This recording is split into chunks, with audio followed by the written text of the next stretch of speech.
Welcome back to my channel கேம்ட்ரோ. இன்றைக்கு நாம் பார்க்க போகிறது சூப்பரான மட்டன் சுக்கா.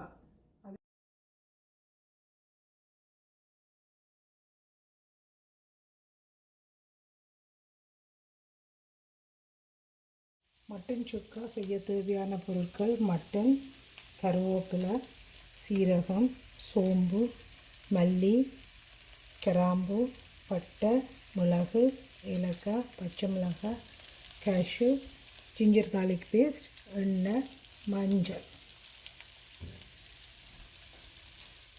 ஃபஸ்ட்டு மட்டனை மஞ்சள் தூள், கல்லுப்பு போட்டு நல்லா கழுவி எடுப்போம்.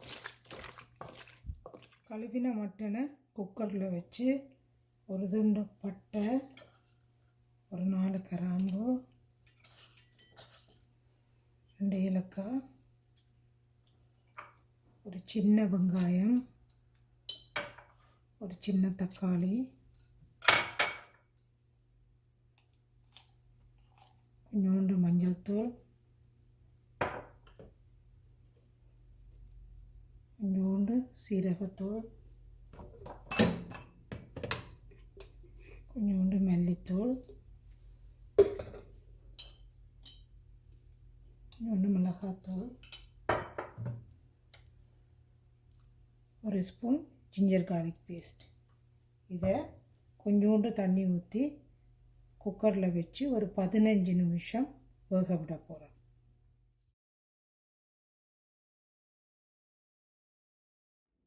பதினஞ்சு நிமிஷத்துக்கு பிறகு குக்கர் ஆவி அடங்கி முடிய விசில் எடுத்துட்டு ஓப்பன் பண்ணி பார்க்கலாம்.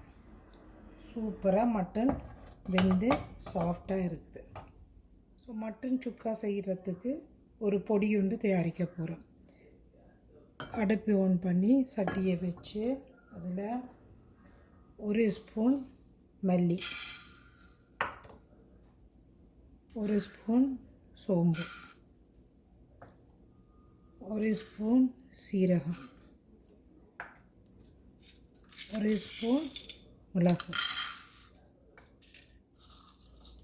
ஒரு ஏலக்காய், ஒரு துண்டு பட்டை, ஒரு 3 கிராம்பு, கொஞ்சோண்டு கருவேப்பிலை, ஒரு காஞ்ச மிளகாய். இது எல்லாத்தையும் வறுத்தெடுத்து பவுடர் பண்ண போகிறோம். இப்போ நாங்கள் மட்டன் சுக்கா ரெடி பண்ண போகிறோம். அடுப்பில் சட்டியை வச்சு 2 ஸ்பூன் எண்ணெய் விடுறேன். எண்ணெய் காஞ்ச உடனே அதில் கொஞ்சம் கேஷ்யூ,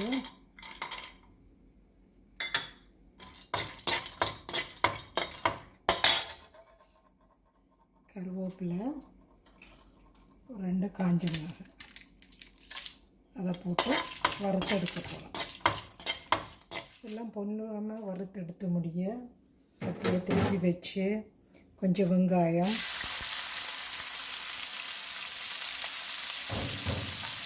பச்சை மிளகாய், கருவேப்பிலை,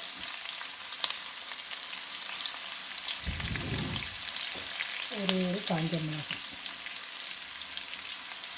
போட்டு நல்லா வதங்கட்டும், பொன்னிறமாகட்டும்.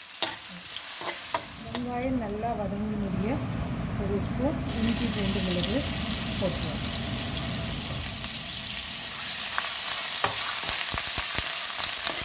இஞ்சி பூண்டு விழுது வதங்கி முடிய நீங்கள் அவிச்சு வைக்க மட்டன் அதில் போடணும். மட்டனை போட்டு நல்லா மிக்ஸ் பண்ணி போட்டு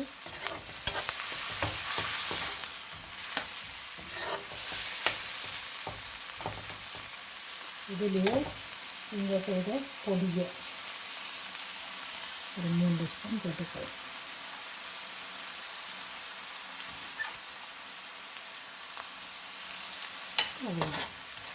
போட்டு இதுக்கு தேவையான உப்பை போட்டு நல்லா வதங்கி வரட்டும். சூப்பரான மட்டன் சுக்கா ரெடியாகி வந்துருக்குது. Mutton chukka ready. அதில் நாங்கள் முதல்ல பொரித்து வச்ச கேஷ்யூ, கருவேப்பிலை, காஞ்ச மிளகாய் எல்லாத்தையும் போட்டு சேர்த்துருவோம்.